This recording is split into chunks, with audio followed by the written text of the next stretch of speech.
My wife is a traveler from another dimension. She's forbidden from forming emotional attachments with people in these smaller worlds. But she fell for me at first sight. Every time her heart fluttered for me, it was followed by the soul-tearing agony of her world's punishment. She had already endured that torture 99 times for my sake. Then, I was kidnapped and taken into cartel territory, where I was beaten and tortured daily. On the verge of breaking, I remembered the secret method Jocelyn had taught me to contact her across dimensions. But when I connected, I overheard a conversation between Jocelyn and her mentor from her own world. Jocelyn, how could you personally contact that organization and have them take Silas? Isn't he the love of your life? My wife's voice was as cold as steel. That ordeal was originally meant for the supporting character, Julian. To save him, I had no other choice. Silas is the protagonist of this world. He's protected by this world's destiny. Nothing can truly happen to him. Once this mission is complete, I can stay in this dimension forever. I'll make it up to him then. My heart shattered. As the brutes closed in on me again, I gave up the will to fight. Tisk, tisk, this one's bones are tough. Another woman's voice, dripping with sarcasm, echoed in the dank room. A searing pain shot up my left leg. The agony was so intense that a pained grunt finally escaped my lips. Oh? Decided to make a sound, have we? The first woman seemed to find this amusing.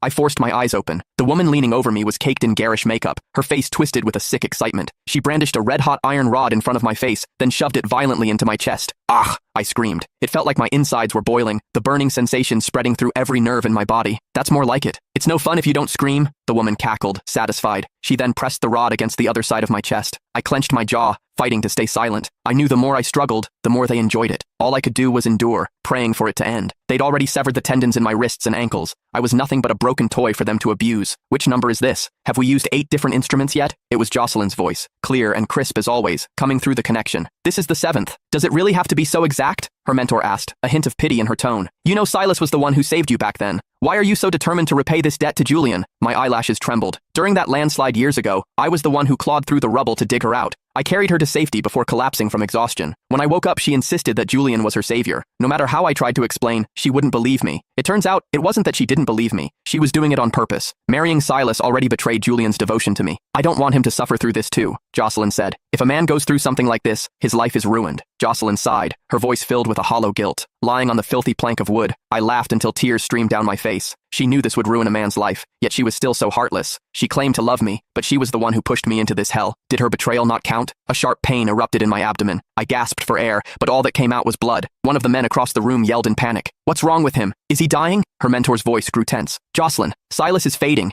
Don't tell me the details. Jocelyn cut her off, her voice strained with pain. It'll hurt too much. Okay, next. Let's destroy his ability to be a man. What? Her mentor exclaimed. Don't you want children? I thought you loved kids. I'll love Silas even if he can't have children. Even if we have a sexless marriage, it has to be exactly the same. Otherwise, the events of the book will happen to Julian instead. Jocelyn's tone was unwavering, but to me, it sounded like the devil's whisper. Soon, someone brought over a pair of